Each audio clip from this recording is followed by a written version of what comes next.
កៃដាដែលបានប្រឆាំងទៅនឹងសហរដ្ឋអាមេរិកនៅថ្ងៃទី11ខែកញ្ញាឆ្នាំ2001នៅព្រឹកនោះក្រុមភេរវករ19នាក់បានប្លន់យន្តហោះដឹកអ្នកដំណើរចំនួន4គ្រឿងដែលគ្រោងនឹងធ្វើដំណើរពីតំបន់ New England និង Mid-Atlantic នៃឆ្នេរខាងកើតដល់រដ្ឋ California ក្រុមចៅប្លន់យន្តហោះបានបញ្ជាយន្តហោះ2គ្រឿងដំបូងទៅបុកអគារខ្លួននៃមជ្ឈមណ្ឌលពាណិជ្ជកម្មពិភពលោកនៅក្នុងទីក្រុង New York ដែលជាអគារ2ក្នុងចំណោមអគារខ្ពស់ជាងគេទាំង7របស់ពិភពលោកនៅពេលនោះផងដែរហើយបានតម្រង់ជើងយន្តហោះ2បន្ទាប់ទៀតនឹងឆ្ពោះទៅគោលដៅក្នុងទីក្រុង Washington DC ក្នុងការវាយប្រហារមួយនេះក្រុមទី3បានទទួលជោគជ័យក្នុងការបញ្ជាយន្តហោះទៅបុកមន្ទីរបញ្ចកោណដែលជាទីស្នាក់ការកណ្ដាលនៃក្រសួងការពារជាតិសហរដ្ឋអាមេរិកដែលមានទីតាំងនៅ Arlington ដែលជាផ្នែកមួយនៃរដ្ឋ Virginia ខណៈដែលយន្តហោះទី4បានធ្លាក់នៅជនបទ Pennsylvania បន្ទាប់ពីការបោះបោររបស់អ្នកដំណើរជាមួយនឹងក្រុមចៅប្លន់យន្តហោះ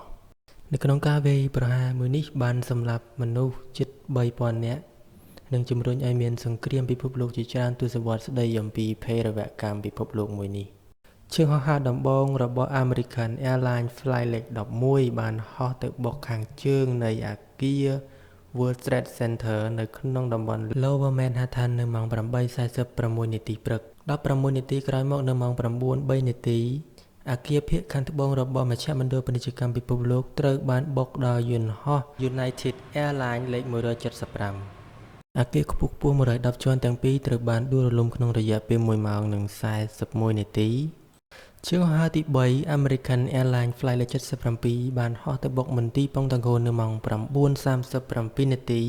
ហើយបន្ទាប់មួយទៀតគឺជើងហោះហើរទី4គឺចុងក្រោយគេ United Airlines Flight 93បានហោះតម្រង់ទៅរដ្ឋធានី Washington DC ប៉ុន្តែដោយសារការជួនដំណឹងអំពីការវាយប្រហារពីមុនអ្នកដំណើរបានសងសឹកក្នុងការប៉ុនប៉ងគ្រប់គ្រងយន្តហោះរបស់ក្រុមចៅប្លន់ទាំងអស់នោះដោយបង្ខំឲ្យក្រុមចៅប្លន់យន្តហោះនោះបានបញ្ជាឲ្យយន្តហោះធ្លាក់ចូលទៅក្នុងវាលស្រែដាច់ស្រយាលតំបន់ Stony Creek Township ជិត Sangville ដែលយើងហៅថាជាសង្កាត់មួយនៅក្បែររដ្ឋធានី Pennsylvania សហរដ្ឋអាមេរិកនឹងនៅម៉ោង 10:03 នាទីព្រឹកក្រុមអ្នកស៊ើបអង្កេតបានកំណត់ថាគោលដៅរបស់ជើងហោះហើរលេខ93គឺជាវិមានកាពីតូរបស់សហរដ្ឋអាមេរិកនៅពេលដែលកងកម្លាំងរបស់សហរដ្ឋអាមេរិកនិងអង្គការ NATO បានវាយលុកពេញប្រទេសអាហ្វហ្គានីស្ថានមេដឹកនាំអាល់កៃដាលោកអូសាម៉ាប៊ីនឡាដិនបានរត់គេចខ្លួនទៅតំបន់ភ្នំមួយដែលមានឈ្មោះថា White Mountain ដោយគេចចេញពីការចាប់ឃុំខ្លួនដោយកងកម្លាំងរបស់លោកខាងលិច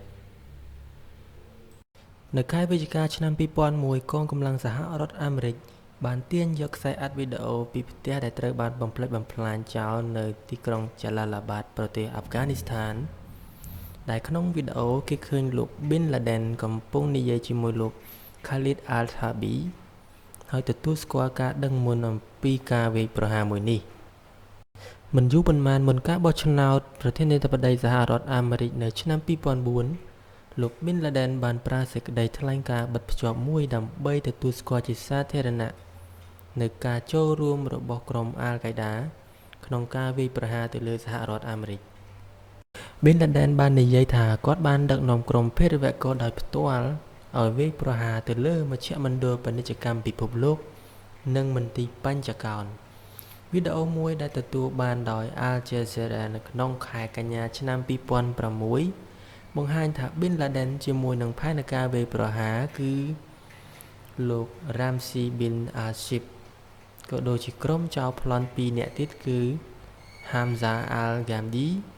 និង Wal al-Shari ខណៈដែលពួកគេបានរៀបចំសម្រាប់ផែនការវាយប្រហារមួយនេះសហរដ្ឋអាមេរិកមិនដែលចោទប្រកាន់ Bin Laden ជាផ្លូវការសម្រាប់ការវាយប្រហារនៅថ្ងៃទី11ខែកញ្ញានោះទេប៉ុន្តែគាត់ស្ថិតនៅក្នុងបញ្ជីដែលគេតាមប្រមាញ់បំផុតរបស់ FBI សម្រាប់ការទម្លាក់គ្រាប់បែកលើស្ថានទូតអាមេរិកក្នុងទីក្រុង Dar es Salaam ប្រទេសតង់ហ្សានីនិង Nairobi ប្រទេសកេនយ៉ាផងដែរKhalid Sheikh Mohammed បន្ទាប់ពីការចាប់ខ្លួននៅក្នុងឆ្នាំ2003នៅ Rawalpindi ប្រទេសប៉ាគីស្ថានអ្នកកាសែត Yusri Foda នៃប៉ុស្តិ៍ទូរទស្សន៍អារ៉ាប់បានរាយការណ៍នៅខែមេសាឆ្នាំ2002ថាសមាជិកអាល់កៃដា គឺលោក Khalid Sheikh Mohammed បានសារភាពថាគាត់ជាប់ពាក់ព័ន្ធក្នុងការវាយប្រហារមួយនេះរួមជាមួយនឹងលោក Ramzi bin Ashib មនុស្ស5នាក់ដែលត្រូវបានគេកំណត់ថាបានដឹងអំពីព័ត៌មានលម្អិតនៃប្រតិបត្តិការមួយនេះគឺទី1លោក Bin Laden លោក Khalid Sheikh Mohammed លោក Ramzi bin Ashib លោក Abu Turab al-Duni និងចុងក្រោយគេគឺលោក Mohammed Atef នៅឆ្នាំ2003លោក Mustafa al-Hawzawi លោក Abs al-Aziz Ali ត្រូវបានចាប់ខ្លួននិងផ្ទេរទៅមន្ទីរឃុំឃាំងរបស់សហរដ្ឋអាមេរិកពួកគេទាំងពីរត្រូវបានរងការចោទប្រកាន់ពីបទផ្ដាល់ប្រាក់និងធ្វើជាជំនួយធ្វើដំណើរទៅដល់ក្រុមចោរប្លន់ក្រុមតូចៗនៅក្នុងទីក្រុង Hamburg ប្រទេសអាល្លឺម៉ង់រួមមានពួកអ៊ីស្លាមជ្រុលនិយមដែលបានមកធ្វើប្រតិបត្តិការសំខាន់ក្នុងការវាយប្រហារនៅថ្ងៃទី11ខែកញ្ញាឆ្នាំ2001គឺលោក Mohammed Atta Marwan al-Sahi Siad Jarrah Ramzi bin Ashib ហើយមួយទៀតគឺ Said Balhaji គឺជាសមាជិកទាំងអស់នៅក្នុងទីក្រុង Hamburg របស់ក្រុម Al-Qaeda ការវាយប្រហារនេះត្រូវបានបង្កើតឡើងដំបូងដោយលោក Khalid Sheikh Mohammed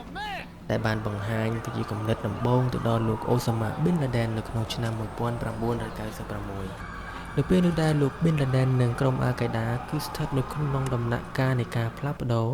ដោយលោកទើបតែបានផ្លាស់ប្ដូរទីតាំងត្រឡប់ទៅប្រទេសអាហ្វហ្គានីស្ថានពីប្រទេសស៊ូដង់វិញនៅចុងឆ្នាំ1998លោក Bin Laden បានផ្ដល់ការយល់ព្រមឲ្យលោក Mohammed ឆ្ពោះទៅមុខជាមួយនឹងការរៀបចំផែនការវាយប្រហារមួយនេះបន្ទាប់មកលោក Mohammed លោក Bin Laden និងលោក Mohammed Atef ដែលជាអនុប្រធានរបស់លោក Bin Laden បានរៀបចំកិច្ចប្រជុំជាបន្តបន្ទាប់នៅដើមឆ្នាំ1999លោក Atef បានផ្ដល់ការគាំទ្រផ្នែកប្រតិបត្តិការរួមទាំងការជ្រើសរើសទីតាំងគោលដៅសំខាន់ៗនិងជួយរៀបចំផែនការ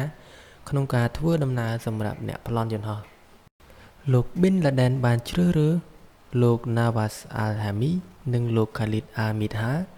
ដែលពួកគេនេះមានបទពិសោធន៍ស្រាប់ក្នុងការប្រយុទ្ធនៅបូស្នីបន្ទាប់មកលោក Hami និងលោក Midha បានមកដល់សហរដ្ឋអាមេរិកនៅពាក់កណ្ដាលខែមករាឆ្នាំ2000នៅដើមឆ្នាំ2000លោក Hami និងលោក Midha បានចូលមករៀននៅក្នុងសាលាហោះហើរនៅទីក្រុង San Diego រដ្ឋ California អ្នកទាំងពីរនេះអាចនិយាយភាសាអង់គ្លេសបានតិចតួចបំផុត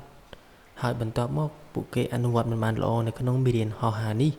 ក៏បានបដូរមកជាអ្នកប្លន់យន្តហោះទៅវិញបន្ទាប់មកទៀតនៅចុងឆ្នាំ1999បុរសមួយក្រុមមកពីទីក្រុង Hamburg ប្រទេសអាល្លឺម៉ង់ហើយបានមកដល់ប្រទេសអាហ្វហ្គានីស្ថានក្រុមនោះរួមមានលោក Mohammed Atta Marwan al-Sahi Siad Jarrah និង Ramzi bin Ashib